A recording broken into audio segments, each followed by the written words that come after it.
Allô? Allô? Mais répondez, bon sang, il n'y a plus rien dans la boutique. Répondez. Allô, il y a quelqu'un dans la boutique?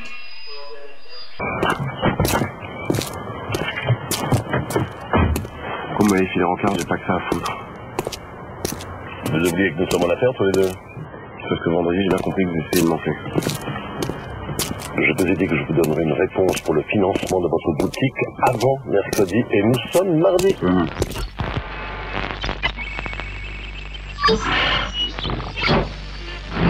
Bienvenue au stade Augustin, on est dans le suivant, 0 contre 1 de 0, non, 2 buts à 1, 2 buts à 1. Contre le Léopard du Congo. On va suivre les temps forts de cette rencontre qui est en direct sur la première chaîne de télévision avec Serge Niquez Lambert Ranozino.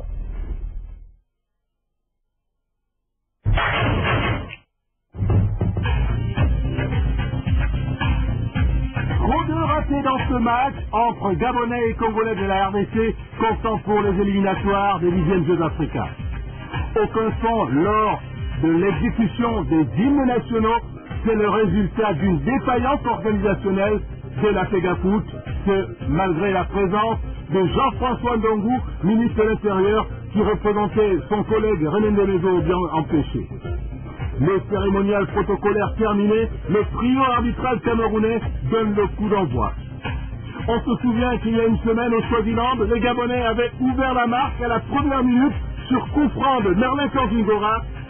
Ils sont même à deux doigts de rééditer cet exploit avec André Diongo Poko qui rate complètement sa frappe alors qu'il avait une belle batte de but.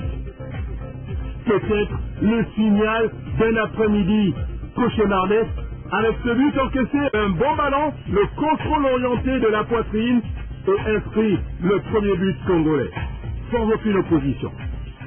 Et comme un malheur n'arrive jamais seul, les Gabonais sont nerveux et ont du mal à construire face à la vivacité et à la puissance physique des Congolais qui vont obtenir le second but sur ce centre venu de la droite. Mikela ne peut anticiper. Botaï du plat du pied aggrave 2-0 en moins d'un quart d'heure. Les Gabonais sont sonnés. Quelque chose ne va pas dans l'équipe gabonaise, cela se sent. Elle attaque lentement tandis que les Congolais foncent sur les chapeaux de roue. Arrive cette belle occasion de Ralph Bamba en position idéale, mais ce dernier est peu inspiré. Les Gabonais, qui ne baissent pas pour autant les bras, orchestrent quelques assauts, comme cette belle ouverture de Mpoko. Bamba, du pied gauche, frappe à côté. Mi-temps, 0 contre 2, à l'avantage de la RD Congo. Dès la reprise, Lengwalama reçoit un centre de Manuel Ndongba, mais sans succès. Les Gabonais veulent à tout prix réduire la marque. Sur cette belle ouverture, Lengwalama est fauché dans la surface de réparation, le ralenti est formel, il y a pénalty, mais l'arbitre camerounais ferme les yeux. Quelques minutes plus tard, Diogo Mpoko, sur cette belle louche, sert Lengwalama qui a morti de la poitrine, mais il est abattu, le pénalty est indiscutable. Cette fois, Ossou Maturin a bien vu, le pénalty est accordé à l'équipe gabonaise. Qui le tire? C'est Arnaud Boussougou qui rate. Il y a des signes qui ne trompent pas et qui prédisent la défaite gabonaise. Expulsion à 10 minutes de la fin du match de Ndonga. Les Gabonais auront fort à faire dans 2 semaines face à cette équipe de la RD Congo qui a déjà un pied au tour suivant. Voilà. Pas trop de commentaires, on va dire quand même que chaque équipe a eu sa période, première période de domination territoriale de Léopard du Congo et seconde période pour le Gabon. Ouais. C'est surtout d'orgueil gabonais.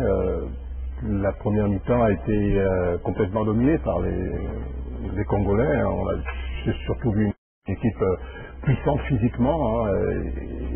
Ce qui m'a un peu étonné, c'est qu'à un moment, les Gabonais ont voulu suivre un peu ce rythme emprunté par les Congolais, et finalement ils se sont ravisés et on les a vus mieux jouer en seconde période au point de marquer un but et rater même un penalty.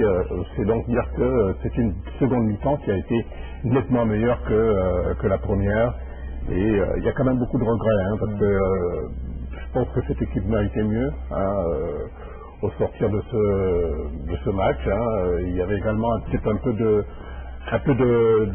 respect. On a eu l'impression que les Gabonais ont beaucoup respecté cet adversaire. Oui, mais je pense qu'ils ont de mal dans ça. Ils sont saturés aussi. Il y avait ça aussi. Et puis ils arrivent mardi, ils sont arrivés mardi soir.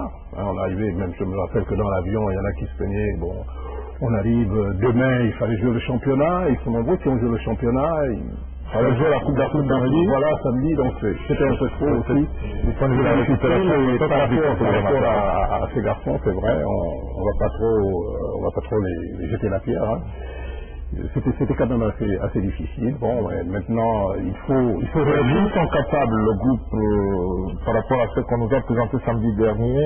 Est-ce que vous êtes sûr qu'ils sont capables de renverser la tendance au stade des martyrs de Kinshasa? Difficile à dire, mais je pense qu'ils ont un mot à dire. Hein. Il faut maintenant qu'ils se montrent orgueilleux, hein, qu'ils se révoltent, qu'ils montrent également le match de Libreville était un simple incident de parcours. Voilà.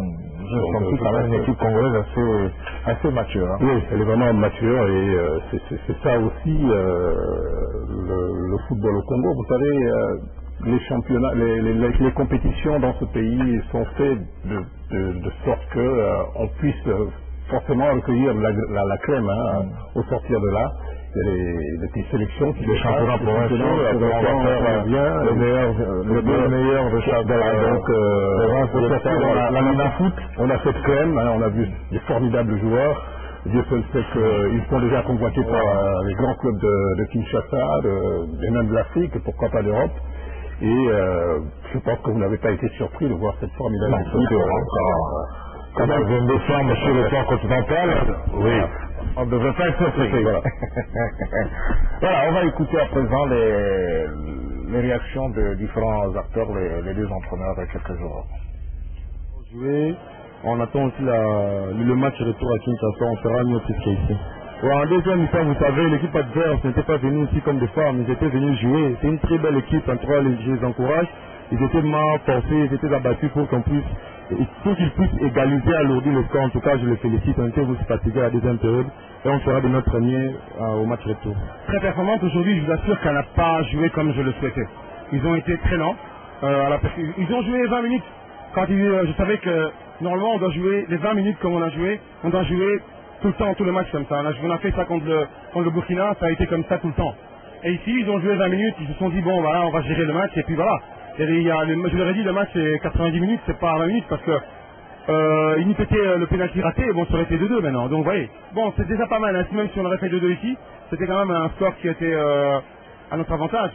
Mais cette équipe, connaissant la manière dont elle joue, ce ballon doit être par terre et on a joué des balles en l'air, on n'a pas fait un jeu. J'ai trouvé plutôt le jeu gabonais en deuxième mi-temps beaucoup plus plaisant que le mien, ça je dois l'avouer. Beaucoup d'humilité de cet entraîneur qui a été assez objectif. C'est ça aussi le football, hein, le fair play, hein, la modestie dans la victoire, c'est ça aussi. Voilà, c'est bien. On va écouter à présent pour la partie gabonaise au sortir de ce match avec l'entraîneur Bournou qui tire les principaux enseignements de cette rencontre. Pour le début qu'il ne fallait pas prendre, on a attendu les réagir en deuxième mi-temps et Carotte était déjà plus. Et je pense que c'est un match de football, c'est une partie remise. Nous allons préparer le match prochain pour aller essayer de faire quelque chose à Kinshasa. Nous avons entamé le match avec beaucoup de difficultés. Certainement sur le plan mental et puis bon, physiquement ça n'a pas été cela. Nous avons totalement été en retard dans les duels au sol et les duels aériens. Nous avons ouvert les zones et les couloirs, ce qui a facilité la tâche à l'équipe adverse. Bon, athlétiquement ils étaient aussi imposants et nous avons joué sur le plan athlétique au lieu de jouer notre football. Et ce qui s'est passé, c'est qu'à la deuxième mi-temps nous avons essayé de poser le ballon. Et nous avons essayé d'aller vers l'avant, nous avons ouvert le jeu en possession de ballon et nous avons eu quelques actions. Nous avons marqué un but que l'arbitre a annulé parce que semble-t-il il y avait un hors-jeu. nous avons raté des occasions de but.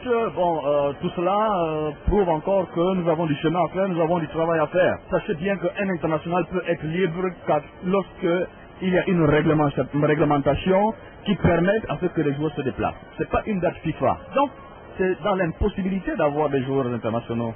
Nous avons eu à Abdoulaye au match retour de Swaziland. Ça, c'était une faveur que le club nous a faite parce que ce n'était pas une date FIFA. Et aujourd'hui, nous sommes aux Jeux africains. Donc, il est indéniable que les clubs ont dit c'est pas possible parce qu'ils ont leur championnat aussi. Ils ont leur compétition. Donc, ils ne pouvaient pas mettre le joueur à notre disposition.